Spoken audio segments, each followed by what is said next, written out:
മെത്രാൻ കായൽ നികത്താൻ അനുമതി നൽകിയത് മുഖ്യമന്ത്രി ഉമ്മൻചാണ്ടിയും ചീഫ് സെക്രട്ടറി ജിജി തോംസനുമാണെന്ന് രേഖകൾ. റവന്യൂ വകുപ്പിന്റെ വിയോജിപ്പ് മറികടന്നായിരുന്നു തീരുമാനം. പദ്ധതി നെൽവയൽ തണ്ണീർത്തട നിയമത്തിനെതിരാണെന്നും റവന്യൂ വകുപ്പ് അറിയിച്ചിരുന്നു. ഇത് സംബന്ധിച്ച രേഖകൾ പീപ്പിൾ പുറത്തുവിട്ടു. സ്വകാര്യ ടൂറിസം പദ്ധതിക്ക് വേണ്ടി മെത്രാൻ കായൽ നികത്താൻ അനുമതി നൽകിയതിനു പിന്നിൽ മുഖ്യമന്ത്രിയാണെന്ന് വ്യക്തമാക്കുന്ന നടപടിക്കുറിപ്പുകളാണ് പീപ്പിൾ പുറത്തുവിട്ടത്. റവന്യൂ പ്രിൻസിപ്പൽ സെക്രട്ടറിയുടെ വിയോജിപ്പ് മറികടന്നായിരുന്നു മന്ത്രിസഭാ തീരുമാനം. 2008 നെൽവയൽ തണ്ണീർത്തട സംരക്ഷണ നിയമത്തിന്റെ പരിധിയിൽപ്പെടുന്നതാണ് പദ്ധതി പ്രദേശം. ബന്ധപ്പെട്ട വകുപ്പുകളുടെ അനുമതിയില്ലാതെ പദ്ധതിക്ക് അംഗീകാരം നൽകാനാകില്ലെന്ന് റവന്യൂ സെക്രട്ടറി ഫയലിൽ കുറിപ്പെഴുതിയിട്ടുണ്ട്. ടൂറിസം പദ്ധതിക്ക് അനുമതി നൽകുന്നത് സംസ്ഥാനത്തെ അവശേഷിക്കുന്ന നെൽവയലുകൾ കൂടി അപ്രത്യക്ഷമാക്കുന്നതിനിടയാക്കുമെന്നതിനാൽ ഫയൽ മേലുത്തരവുകൾക്ക് സമർപ്പിക്കുന്നുവെന്നാണ് റവന്യൂ വകുപ്പിലെ കീഴുദ്യോഗസ്ഥരുടെ കുറിപ്പുകൾ. ഈ ഫയലുകളും മന്ത്രിസഭയുടെ പരിഗണനയ്ക്ക് വന്നു. അംഗീകാരം നൽകാമെന്ന് മുഖ്യമന്ത്രിയുടെ നിർദ്ദേശപ്രകാരം മുൻ ചീഫ് സെക്രട്ടറി ജിജി തോംസൺ ഫയലിൽ കുറിക്കുകയായിരുന്നു. ഫെബ്രുവരി 25 മന്ത്രിസഭാ യോഗത്തിന്റെ നടപടിക്കുറിപ്പുകളിൽ ഇക്കാര്യം വ്യക്തമാണ്. മെത്രാൻ കായൽ നികത്തൽ വിവാദമായപ്പോൾ പിൻവലിച്ചെങ്കിലും താൽപര്യമെടുത്തത് ആരൊക്കെയെന്ന് ഇതോടെ കൂടുതൽ വ്യക്തമാകുകയാണ്. MR സജീഷ്, തിരുവനന്തപുരം. UDF ഭരണകാലത്ത് അബ്കാരി കേസുകളിൽ സർവകാല റെക്കോർഡ്. മദ്യനയം നടപ്പാക്കിയതിനു ശേഷം സംസ്ഥാനത്ത് വ്യാജമാറ്റും മദ്യക്കടത്തും വ്യാപകമായി. 5 വർഷത്തിനിടയിൽ അധികമായുണ്ടായ അബ്കാരി കേസുകൾ 15,000-ലധികമെന്ന് ക്രൈം റെക്കോർഡ്സ് ബ്യൂറോയുടെ റിപ്പോർട്ട്.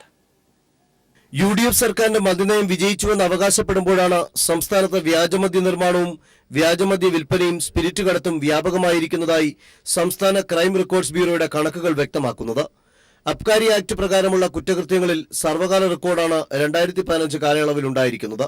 58,240 കേസുകൾ 2015 മാത്രം അബ്കാരി ആക്ട് പ്രകാരം രജിസ്റ്റർ ചെയ്തിട്ടുണ്ട്. 2014 ഇത് 51,989 ആയിരുന്നു.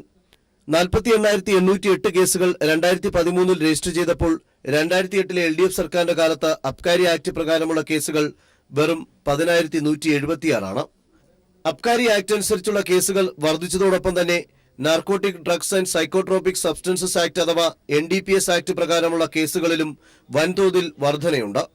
അതേസമയം മദ്യത്തിന്റെ ഉപഭോഗം കുറയുമ്പോൾ തന്നെ മയക്കുമരുന്ന്, കഞ്ചാവ് എന്നിവയുടെ ഉപയോഗം കൂടുന്നതായി പോലീസും സമ്മതിച്ചിട്ടുണ്ട്. തലസ്ഥാന ജില്ലയിൽ സ്കൂൾ കുട്ടികൾക്കിടയിൽ ഇത്തരം ലഹരി ഉപയോഗം ഉയർന്ന സാഹചര്യത്തിൽ ഇത് തടയാൻ പല കർമ്മ പദ്ധതികളും പോലീസ് ആവിഷ്കരിച്ച് നടപ്പാക്കുകയാണ്.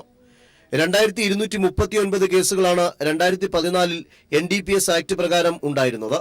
എന്നാൽ 2015 ആയപ്പോൾ ഈ വിഭാഗത്തിൽ 4,105 കേസുകളാണ് രജിസ്റ്റർ ചെയ്തിരിക്കുന്നത്. ഇത്തരത്തിൽ UDF സർക്കാരിന്റെ മദ്യനയത്തിന്റെ ഫലമായി അബ്കാരി കേസുകൾ വർദ്ധിച്ചിട്ടും അതൊന്നും കണക്കിലെടുക്കാതെ സർക്കാർ വീണ്ടും ബാറുകൾക്ക് ലൈസൻസ് നൽകുന്ന നടപടികളുമായി മുന്നോട്ടു പോവുകയാണ്. Sunil Arimanoor, news bureau, Thiruvananthapuram. അഴിമതിരഹിത വികസിത കേരളമെന്ന മുദ്രാവാക്യമുയർത്തി LDF പ്രകടന പത്രിക ഇന്ന് പുറത്തിറക്കും. ക്ഷേമ പെൻഷനുകൾ കുറഞ്ഞത് 1,000 രൂപയായി ഉയർത്തുമെന്നും ക്രമേണ അത് 1,500 ആക്കുമെന്നും പ്രകടന പത്രിക ഉറപ്പു നൽകുന്നു. അടുത്ത 5 വർഷം നിത്യോപയോഗ സാധനങ്ങൾക്ക് വില വർദ്ധിപ്പിക്കില്ലെന്നും പ്രകടന പത്രിക വാഗ്ദാനം നൽകുന്നു. ഭൂരഹിതരില്ലാത്ത, വിശപ്പില്ലാത്ത, പട്ടിണിക്കാരില്ലാത്ത, വിലക്കയറ്റമില്ലാത്ത വികസന സങ്കല്പമാണ് പത്രിക മുന്നോട്ട് വയ്ക്കുന്നത്. ക്ഷേമ പെൻഷനുകൾ പടിപടിയായി ഉയർത്തി 1,500 രൂപയാക്കും. പെൻഷനുകൾ മുടങ്ങാതെ എല്ലാ മാസവും പഴയതുപോലെ വീടുകളിൽ എത്തിക്കുമെന്നും പത്രിക വാഗ്ദാനം ചെയ്യുന്നുണ്ട്. 10 ലക്ഷം തൊഴിലവസരം സൃഷ്ടിക്കും. പുതുതായി 1,500 മെഗാവാട്ട് ജലവൈദ്യുതി ഉൽപ്പാദിപ്പിക്കാൻ ലക്ഷ്യമിടുന്നുണ്ട്. നെൽവയൽ സംരക്ഷണ നിയമം കർശനമായി നടപ്പാക്കും. സ്റ്റാർട്ടപ്പ് സംരംഭങ്ങളിൽ പട്ടികജാതി വിഭാഗക്കാർക്ക് പ്രത്യേക പാക്കേജ് നടപ്പാക്കാനും പദ്ധതിയുണ്ട്. സിവിൽ സപ്ലൈസ് കോർപ്പറേഷൻ വഴിയുള്ള സാധനങ്ങൾക്ക് വരുന്ന 5 വർഷവും വിലവർധന ഉണ്ടാകില്ലെന്നും പ്രകടന പത്രിക ഉറപ്പു നൽകുന്നുണ്ട്. സംസ്ഥാനത്ത് 4 വരി റെയിൽപാതയും അതിവേഗ തീവണ്ടിപ്പാതയും നടപ്പാക്കുന്നതിനും ലക്ഷ്യമിടുന്നു. അടിസ്ഥാന സൗകര്യ വികസനത്തിനായി പ്രത്യേക പദ്ധതികൾക്ക് രൂപം നൽകുമെന്നും പ്രകടന പത്രിക ഉറപ്പു നൽകുന്നു. 40,000 കോടി രൂപയുടെ റോഡ് വികസന പദ്ധതിയും പ്രകടന പത്രിക മുന്നോട്ട് വയ്ക്കുന്നുണ്ട്. ഉച്ചയ്ക്ക് 3-ന് AKG സെന്ററിലാണ് പ്രകടന പത്രിക പുറത്തിറക്കുക. News bureau, Thiruvananthapuram. പരവൂർ ദുരന്തം അട്ടിമറി ശ്രമം മൂലം അല്ലെന്ന് കേന്ദ്ര സംഘത്തിന്റെ റിപ്പോർട്ട്. നിരോധിത സ്ഫോടക വസ്തുവായ പൊട്ടാസ്യം ക്ലോറൈറ്റ് ഉപയോഗിച്ചു. അളവിൽ കൂടുതൽ സ്ഫോടക വസ്തുക്കൾ സൂക്ഷിച്ചിരുന്നു. അപകട നിരക്കുയരാൻ കാരണം കെട്ടിടാവശിഷ്ടങ്ങൾ വീണതാണെന്നും റിപ്പോർട്ട്. അതേസമയം പുറ്റിങ്ങൽ വെടിക്കെട്ട് അപകടത്തിൽ ഒരു ക്ഷേത്രഭാരവാഹിയെ കൂടി അന്വേഷണ സംഘം കസ്റ്റഡിയിലെടുത്തു. ദേവസ്വം കമ്മിറ്റി അംഗം G. സുരേഷ് ബാബുവിനെയാണ് കസ്റ്റഡിയിലെടുത്തത്. അറസ്റ്റ് ഇന്ന് രേഖപ്പെടുത്തും.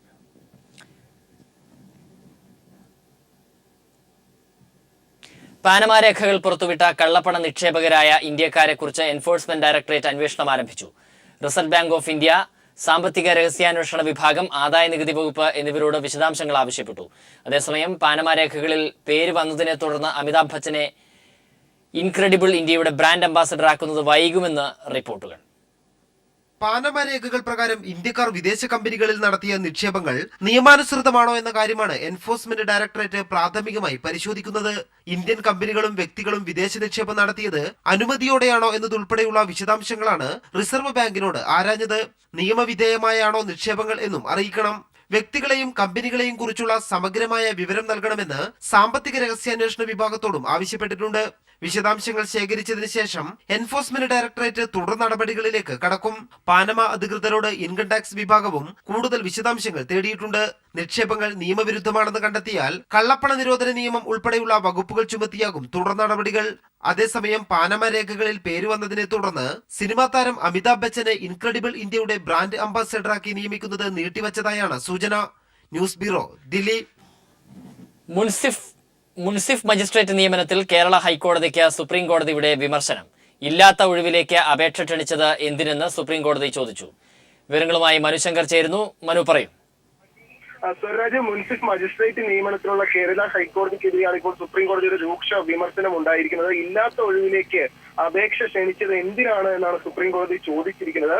ഹൈക്കോടതിയുടെ പിഴവിന് ഉദ്യോഗസ്ഥർ ബലിയാടാകേണ്ടി വരുന്നത് എന്തുകൊണ്ടാണെന്ന് സുപ്രീം കോടതി ചോദ്യം ആരായുകയുണ്ടായി. നിലവിൽ 2013 38 നിയമനങ്ങളും ഒപ്പം 2014 28 നിയമനങ്ങളുമാണ് ഹൈക്കോടതി നടത്തിയിരുന്നത്. ഈ 2 നിയമന വർഷങ്ങളിലെ നിയമനത്തിന് അംഗീകാരം തേടിക്കൊണ്ടുമായിരുന്നു സുപ്രീം കോടതി മുമ്പാകെ ഹൈക്കോടതി നിലവിൽ ആവശ്യം ഉന്നയിച്ചത്. എന്നാൽ ഈ ആവശ്യം തള്ളിയ സുപ്രീം കോടതി നിലവിൽ ഹൈക്കോടതിയുടെ പിഴവിനെ ഉദ്യോഗസ്ഥരെ ബലിയാടാക്കാനാകില്ലെന്ന് ചൂണ്ടിക്കാട്ടി. കൂടാതെ ഹൈക്കോടതിയുടെ നിയമനങ്ങളെല്ലാം റദ്ദാക്കുന്നതായും സുപ്രീം കോടതി അറിയിക്കുകയുണ്ടായി. സ്വരാജ്, മനുശങ്കരനാണ് വിവരങ്ങൾ പങ്കുവച്ചത്. മദ്യനയം കുറ്റമറ്റതാക്കാനുള്ള നടപടി സ്വീകരിക്കുമെന്ന് KPCC പ്രസിഡന്റ് VM സുധീരൻ. പുതിയ ബാറുകൾക്ക് ലൈസൻസ് നൽകുമ്പോൾ എല്ലാം പരിശോധിക്കണമെന്നും സുധീരൻ കൊച്ചിയിൽ പറഞ്ഞു. ഇപ്പോഴത്തെ നയത്തിൻ്റെ അടിസ്ഥാനത്തിൽ വന്നു എന്നുള്ളതാണ് ഇപ്പോൾ ഗവൺമെൻറ് ഭാഗത്തു നിന്നുള്ള വിശദീകരണം വന്നിട്ടുള്ളത്. ഏതായാലും ഇത് സംബന്ധിച്ച് അതിൻ്റെ എല്ലാ വശങ്ങളും പരിശോധിക്കേണ്ടത് ആവശ്യമാണ് എന്ന കാര്യത്തിൽ യാതൊരു സംശയമില്ല. അതിൻ്റെ സർവ്വവശങ്ങളും പരിശോധിച്ചുകൊണ്ട് തന്നെ മദ്യനയം കുറ്റമറ്റ രീതിയിൽ മുന്നോട്ട് കൊണ്ടുപോകുന്നതിനുള്ള സർവ്വ സാധ്യതകളും പരിശോധിച്ച് ഉചിതമായ നടപടികളിലേക്ക് നീങ്ങും. പുതിയ ബാറുകൾ അനുവദിച്ചത് മദ്യനയത്തിന് എതിരല്ലെന്ന് രമേശ് ചെന്നിത്തല. ഇപ്പോൾ അനുവദിക്കണമായിരുന്നോ എന്നതാണ് പ്രശ്നമെന്നും വിഷയം UDF യോഗം നാളെ ചർച്ച ചെയ്യുമെന്നും ചെന്നിത്തല തൃശ്ശൂരിൽ പറഞ്ഞു. അല്ല, ഏത് സാഹചര്യത്തിലാണെന്നുകൊണ്ട് എനിക്ക് അതിൻ്റെ ഡീറ്റെയിൽസ് അറിയത്തില്ല. ഇന്നലെ ഞങ്ങൾ ഈ തെരഞ്ഞെടുപ്പ് പര്യടനത്തിലായതുകൊണ്ട് അതിൻ്റെ വിശദാംശങ്ങൾ അറിയില്ല. സർക്കാരിൻ്റെ നയത്തിന് വിരുദ്ധമല്ല, കാരണം 5 സ്റ്റാറിന് കൊടുക്കാമെന്ന് ഇപ്പോൾ ഉണ്ടല്ലോ. പക്ഷെ അത് ഈ സാഹചര്യത്തിൽ കൊടുക്കണമോ വേണ്ടയോ എന്നുള്ള കാര്യങ്ങളാണ് ചർച്ച ചെയ്യേണ്ടത്. 22 വർഷമായി തൃശൂർ ജില്ലയിലെ അഷ്ടമിച്ചിറ കോൾക്കുന്നിൽ കൃഷി ചെയ്യുകയാണ് വിമുക്തഭടനായ ജോസഫ് പള്ളൻ. സ്വന്തമായി ഭൂമിയില്ലെങ്കിലും 41 ഏക്കറിൽ പൊന്നു വിളയിക്കുന്ന ജോസഫ് യുവ കർഷകർക്കും പ്രചോദനമാണ്. സംസ്ഥാന സർക്കാരിന്റെ ഹരിതമിത്ര അവാർഡ് ഉൾപ്പെടെ നിരവധി പുരസ്കാരങ്ങൾ ഈ മാതൃകാ കർഷകന് ലഭിച്ചിട്ടുണ്ട്. കഴിഞ്ഞ 22 വർഷമായി കൃഷി മാത്രമാണ് ജോസഫ് പള്ളൻ എന്ന വിമുക്തഭടന്റെ ജീവിതചര്യ. കൃഷി ചെയ്തും ലക്ഷങ്ങൾ സമ്പാദിക്കാമെന്ന പാഠമാണ് സ്വന്തം ജീവിതാനുഭവങ്ങളിലൂടെ ജോസഫ് യുവതലമുറയ്ക്ക് കാട്ടിക്കൊടുക്കുന്നത്. ജോലിയിൽ നിന്ന് വിരമിച്ച് നാട്ടിലെത്തിയ ശേഷം അയൽവാസിയുടെ പ്രചോദനം ഉൾക്കൊണ്ടാണ് ജോസഫ് പള്ളൻ കൃഷി ആരംഭിച്ചത്. പാട്ടത്തിനെടുത്ത 1.25 ഏക്കറിൽ വെറ്റിലക്കൊടിയിൽ തുടങ്ങിയ കൃഷി ഇന്ന് 41 ഏക്കറിലേക്ക് വ്യാപിച്ചു. വർഷത്തിൽ 365 ദിവസവും വിളവെടുക്കാവുന്ന തരത്തിൽ സമ്മിശ്ര കൃഷിയായാണ് തോട്ടത്തിന്റെ പരിപാലനം. ഇപ്പോൾ ഇവിടെ ഞാൻ ചെയ്തിരിക്കുന്നത് റിലേ മോഡൽ കൃഷിയാണ്. റിലേ മോഡൽ കൃഷി എന്ന് വെച്ചാൽ ഒരു വർഷത്തിൽ ഒരു ബെഡിൽ 1 മുതൽ 6 വിളകൾ കൃഷി ചെയ്തിട്ട് അതിൽ നിന്നും 5 വിളകളുടെ വിളവെടുപ്പ് സെയിം വർഷം നടത്തുന്നതിനെയാണ് റിലേ കൃഷി എന്ന് പറയുന്നത്. നവംബർ 15 മുതൽ നവംബർ 14 വരെ നീളുന്ന കാർഷിക കലണ്ടർ അടിസ്ഥാനമാക്കിയാണ് കൃഷി ഇറക്കുന്നത്. വെറ്റില കൃഷി ചെയ്താണ് തുടക്കമെങ്കിലും ഉപയോഗം അർബുദത്തിന് ഇടയാക്കുമെന്ന തിരിച്ചറിവ് ഇതിൽ നിന്ന് പിന്മാറാൻ ഇടയാക്കി. പട്ടുനൂൽ കൃഷി, കോഴി വളർത്തൽ എന്നിവയും കഴിഞ്ഞാണ് പഴവർഗ്ഗങ്ങളിലേക്കും പച്ചക്കറിയിലേക്കും കേന്ദ്രീകരിച്ചത്. ഗ്രാഫ്റ്റിംഗ് പോലെയുള്ള സംവിധാനങ്ങളിലൂടെ കാലാവസ്ഥയോട് ഇണങ്ങാത്ത പച്ചക്കറികളും ജോസഫ് പള്ളന്റെ തോട്ടത്തിൽ സമൃദ്ധമായി വിളയുന്നുണ്ട്. ഫിറമോൺ ട്രാപ്പ്, മഞ്ഞക്കിണി തുടങ്ങിയ ജൈവമാർഗങ്ങളാണ് കീടങ്ങളെ ചെറുക്കാൻ ഉപയോഗിച്ചു വരുന്നത്. മികച്ച പച്ചക്കറി കർഷകനുള്ള ഹരിതമിത്ര അവാർഡ് ഉൾപ്പെടെ ഒട്ടനവധി പുരസ്കാരങ്ങൾ ജോസഫിന് ലഭിച്ചിട്ടുണ്ട്. 22 വർഷം മുമ്പ് വെറ്റില കൃഷിയിൽ ആരംഭിച്ച സ്വയം തൊഴിൽ സംരംഭമാണ് ഇന്ന് 40 ഏക്കറിൽ വ്യാപിച്ചു കിടക്കുന്നത്. സ്വന്തമായി ഭൂമിയുള്ളവർ പോലും കൃഷിയിൽ നിന്ന് പിന്തിരിയുന്ന കാലഘട്ടത്താണ് വിമുക്തഭടൻ യുവാക്കൾക്ക് മാതൃകയാവുന്നത്. ക്യാമറമാൻ PP സലീമിനൊപ്പം CG ദിൽജിത്ത്. കാഴ്ചശക്തി നഷ്ടപ്പെട്ട കുടുംബത്തോട് സർക്കാർ കരുണ കാട്ടിയില്ലെന്ന പരാതി. അമ്പലപ്പുഴ മുഹമ്മയിലെ ഒരു കുടുംബത്തിലെ 5 അംഗങ്ങളാണ് ജന്മനാ കാഴ്ച നഷ്ടപ്പെട്ട് ജീവിതം വഴിമുട്ടിയത്. ഇവർക്ക് അർഹമായ ജോലിക്ക് പരീക്ഷ പാസ്സായിട്ടും സർക്കാർ അവഗണിച്ചതായാണ് പരാതി. ഉന്നത വിദ്യാഭ്യാസമില്ലെങ്കിലും അംഗവൈകല്യമുള്ളവർക്ക് അതിന്റെ പേരിൽ ജോലി നൽകണമെന്നാണ് സർക്കാർ നിയമം. എന്നാൽ PSC പരീക്ഷയിലടക്കം 1ാം റാങ്കിലെത്തിയിട്ടും വൈകല്യത്തിന്റെ പേരിൽ ജോലി നഷ്ടപ്പെട്ട വ്യക്തിയാണ് മുഹമ്മ സ്വദേശി കുട്ടപ്പൻ. കാഴ്ചശക്തി ഇല്ലാത്തതിന്റെ പേരിലാണ് ഇദ്ദേഹത്തിന് ജോലി നഷ്ടപ്പെട്ടത്. നിരവധി തവണ പരീക്ഷകൾ പാസ്സായിട്ടും സർക്കാർ ജോലി എന്ന സ്വപ്നം ഇനിയും സാക്ഷാത്കരിച്ചിട്ടില്ല. ഇതിനായി മുഖ്യമന്ത്രിയുടെ ജനസമ്പർക്ക പരിപാടിയിലടക്കം പരാതി നൽകിയിട്ടും യാതൊരുവിധ നടപടിയും ഉണ്ടായില്ല. അവിടെ എനിക്ക് PSC 6 റാങ്ക് ലിസ്റ്റ് ഫസ്റ്റാണ്. എന്നിട്ട് ജോലി തരാൻ തന്നില്ല. നമ്മൾ ഓരോ ഇൻ്റർവ്യൂവിനും വിളിച്ചിട്ട് PSC ബോർഡ് മെമ്പേഴ്സ് നമ്മളെ കൂടിക്കാഴ്ചക്ക് വിളിക്കും. അത് മാർക്കൊക്കെ ഇട്ട് ഫോട്ടോ ഒക്കെ സർട്ടിഫിക്കറ്റെല്ലാം വെരിഫൈ ചെയ്ത് കഴിഞ്ഞിട്ട് നമ്മളെ പിന്നെ കൂടിക്കാഴ്ചയ്ക്ക് ഓരോരുത്തരെ വിളിക്കും, അകത്തേക്ക് വിളിച്ചിട്ട് നമ്മളെ അൺസ്യൂട്ടബിൾ എന്ന് പറഞ്ഞ് തള്ളിക്കളയുന്നത്. എന്നിട്ട് എനിക്ക് അനുയോജ്യമായ ജോലി തരാൻ പാടില്ലേ, തന്നില്ല. അർഹമായ ജോലി നൽകാൻ സർക്കാർ തയ്യാറാകാതിരുന്നതോടെ ഉപജീവനത്തിനായി വഴിയോരങ്ങളിലും മറ്റും പാട്ടുപാടിയാണ് ഈ കുടുംബം ജീവിക്കുന്നത്. കഴുകുന്ന തിരമാലകളെ, ചിരിക്കുന്ന പൂക്കളെ, അറിയില്ല നിങ്ങൾക്കെന്റെ അടങ്ങാത്ത ജന്മദുഃഖം. ആലപ്പുഴ. തെരഞ്ഞെടുപ്പിന്റെ മുൻകാല ചരിത്ര പശ്ചാത്തലങ്ങൾ പരിശോധിക്കുമ്പോൾ ഭരണപക്ഷത്തോട് എന്നും കൂറു പുലർത്തുന്ന മണ്ഡലമാണ് കോട്ടയം. കേരളം ആര് ഭരിക്കുന്നുവോ അവരുടെ പ്രതിനിധിയായിരിക്കും കോട്ടയത്തിന്റെ പ്രതിനിധി. തെരഞ്ഞെടുപ്പ് ചരിത്രം ആവർത്തിക്കപ്പെടുമോ എന്ന ചർച്ചകൾ വോട്ടർമാർക്കിടയിൽ സജീവമാകുമ്പോൾ പ്രചാരണ രംഗത്ത് വിജയം മാത്രം ലക്ഷ്യമിട്ടാണ് ഇടത് വലത് മുന്നണികളുടെ പ്രവർത്തനങ്ങൾ. LDF സർക്കാരിന്റെ കാലത്ത് കോട്ടയത്തിന്റെ ജനപ്രതിനിധിയായിരുന്ന VN വാസവനെതിരെ 700-ൽ പരം വോട്ടിന് കഷ്ടിച്ച് കടന്നുകൂടിയാണ് തിരുവഞ്ചൂർ രാധാകൃഷ്ണൻ നിയമസഭയിലെത്തിയത്. എന്നാൽ ഇക്കുറി മണ്ഡലം തിരിച്ചുപിടിക്കാൻ LDF നിയോഗിച്ചിരിക്കുന്നത് CPIM ജില്ലാ കമ്മിറ്റി അംഗമായ അഡ്വക്കേറ്റ് റജി സഖറിയയാണ്. കോട്ടയം ജില്ലാ പഞ്ചായത്ത് അംഗം, പാമ്പാടി ഗ്രാമപഞ്ചായത്ത് പ്രതിപക്ഷ നേതാവ് എന്നീ നിലകളിൽ പ്രവർത്തിച്ചിട്ടുള്ള റജി സഖറിയ പുതുപ്പള്ളി മണ്ഡലത്തിൽ ഉമ്മൻചാണ്ടിക്കെതിരെ മത്സരിച്ചിരുന്നു. അന്ന് ഉമ്മൻചാണ്ടിയുടെ ഭൂരിപക്ഷം കുത്തനെ കുറയുന്നതിനും പുതുപ്പള്ളിക്കാർ സാക്ഷിയായി. 3 പതിറ്റാണ്ടായി കോട്ടയത്തെ വിദ്യാർത്ഥി യുവജന രംഗത്ത് നിറസാന്നിധ്യമായ റജി സഖറിയ കഴിയാവുന്നിടത്തോളം ആളുകളെ നേരിൽ കാണാനുള്ള പ്രവർത്തനങ്ങളാണ് നടത്തുന്നത്. നിലവിലെ രാഷ്ട്രീയ സാഹചര്യങ്ങളിൽ വിജയപ്രതീക്ഷയാണുള്ളതെന്ന് റജി സഖറിയ പറഞ്ഞു. സംസ്ഥാന മന്ത്രിസഭയിൽ ആഭ്യന്തരം, റവന്യൂ, ഗതാഗതം, കായികം, വനം വകുപ്പുകൾ കൈകാര്യം ചെയ്ത തിരുവഞ്ചൂർ രാധാകൃഷ്ണൻ വികസനത്തിനായാണ് വോട്ടഭ്യർത്ഥിക്കുന്നത്. എന്നാൽ മന്ത്രിയായിരുന്നപ്പോൾ തിരുവഞ്ചൂരിനെതിരെ ഉയർന്ന വിവാദങ്ങളും തെരഞ്ഞെടുപ്പിൽ സജീവ ചർച്ചയാണ്. സോളാർ വിവാദം, പാറ്റൂർ ഭൂമി ഇടപാട്, ശാലു മേനോനുമായുള്ള ബന്ധവും ഗൃഹസന്ദർശനവും, ദേശീയ ഗെയിംസ് അഴിമതി ആരോപണങ്ങൾ, ഗുജറാത്തിലെ ബിസിനസ്സുകാരൻ അഭിലാഷ് മുരളീധരനുമായുള്ള മന്ത്രിപുത്രനുള്ള ബന്ധവും തുടങ്ങി നിരവധി ആരോപണങ്ങളുടെ പുകമറയത്തുനിന്നാണ് മന്ത്രി തിരുവഞ്ചൂർ രാധാകൃഷ്ണൻ കോട്ടയത്ത് വീണ്ടും ജനവിധി തേടുന്നത്. BMSന്റെ ദേശീയ നേതാവ് അഡ്വക്കേറ്റ് MS കരുണാകരനാണ് മണ്ഡലത്തിലെ BJP സ്ഥാനാർത്ഥി. മണ്ഡലത്തിലുടനീളമുള്ള വ്യക്തിബന്ധങ്ങളിലാണ് കരുണാകരന്റെ പ്രതീക്ഷ.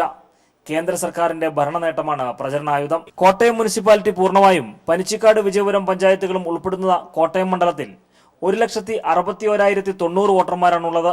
ഇതിൽ 83,042 വോട്ടർമാർ സ്ത്രീകളാണ്. പുരുഷ വോട്ടർമാരുടെ എണ്ണം 78,048 നിസാര വോട്ടിന് കൈവിട്ട മണ്ഡലം തിരികെ പിടിക്കാൻ LDF യുവജന പോരാളി അഡ്വക്കേറ്റ് റജി സഖറിയെ രംഗത്തിറക്കുമ്പോൾ മണ്ഡലം നിലനിർത്താനുള്ള പരിശ്രമത്തിലാണ് സിറ്റിംഗ് MLAയും UDF സ്ഥാനാർത്ഥിയുമായ തിരുവഞ്ചൂർ രാധാകൃഷ്ണൻ. BJP സ്ഥാനാർത്ഥിയും പ്രചരണ രംഗത്ത് സജീവമായതോടെ കോട്ടയത്തെ പോരാട്ടം തീപാറുമെന്ന് ഉറപ്പായി കഴിഞ്ഞിരിക്കുന്നു. ഭരണസ്ഥിരാകേന്ദ്രമായ തിരുവനന്തപുരം മണ്ഡലത്തിൽ ഇത്തവണ മുന്നണികൾക്ക് അഭിമാന പോരാട്ടമാണ്. LDFനും UDFനും മണ്ഡലത്തിൽ സ്വാധീനം ഏറെയാണ്. BJPയും ഇത്തവണ മണ്ഡലത്തിൽ നിർണായക ശക്തിയാകും. അതുകൊണ്ട് തന്നെ മേടച്ചൂടിനെ വെല്ലുന്ന തെരഞ്ഞെടുപ്പ് പ്രചാരണ ചൂടിലാണ് VS ശിവകുമാറും ആന്റണി രാജുവും ശ്രീശാന്തും. ഭരണസിരാ കേന്ദ്രമായ സെക്രട്ടേറിയറ്റും നിയമസഭാ മന്ദിരവും വിമാനത്താവളവും റെയിൽവേ സ്റ്റേഷനും ഉൾപ്പെടുന്നതാണ് തിരുവനന്തപുരം മണ്ഡലം. ഹൃദയമണ്ഡലത്തിൽ കൊടും വേനൽ ചൂടിനെ വെല്ലുന്ന തെരഞ്ഞെടുപ്പ് ചൂടിൽ അമർന്നു കഴിഞ്ഞു മുന്നണികളും സ്ഥാനാർത്ഥികളും. മണ്ഡലത്തിന്റെ 1/4 ഭാഗം നഗരപ്രദേശവും ബാക്കി കടലോര മേഖലയുമാണ്. കഴിഞ്ഞ തവണ തന്റെ ആദ്യ നിയമസഭാ തെരഞ്ഞെടുപ്പിൽ മത്സരിച്ച് വിജയിച്ച VS ശിവകുമാറിന് ഇത്തവണത്തേത് അഭിമാന പോരാട്ടമാണ്. കഴിഞ്ഞ 5 വർഷത്തെ വികസന നേട്ടങ്ങൾ ചൂണ്ടിക്കാട്ടിയാണ് ശിവകുമാറിന്റെ പ്രചാരണം. മണ്ഡലത്തിൽ താൻ നൽകിയിട്ടുള്ള നേട്ടങ്ങൾ വോട്ടായി മാറുമെന്ന പ്രതീക്ഷയിലാണ് ശിവകുമാർ. എന്നാൽ തദ്ദേശ തെരഞ്ഞെടുപ്പിൽ കോൺഗ്രസിന് മണ്ഡലത്തിലുണ്ടായ തിരിച്ചടി ശിവകുമാറിന്റെ അപജയമാണെന്ന വിമർശനം കോൺഗ്രസിനുള്ളിൽ തന്നെയുണ്ട്. ഇത് അടിയൊഴുക്കുകൾക്കിടയാക്കുമോ എന്ന സംശയവും UDF ക്യാമ്പിനുണ്ട്. മണ്ഡലം തിരിച്ചുപിടിക്കാനായി LDFന്റെ ആന്റണി രാജുവും മണ്ഡലത്തിൽ സജീവമായി കഴിഞ്ഞു. 1996 ആന്റണി രാജു തന്നെ മണ്ഡലത്തെ പ്രതിനിധീകരിച്ച് നിയമസഭയിലെത്തിയിരുന്നു. മണ്ഡലത്തിൽ ഫ്ലക്സിലും തറക്കല്ലിലും മാത്രമാണ് UDF വികസനമെന്ന് ആന്റണി രാജു പറയുന്നു.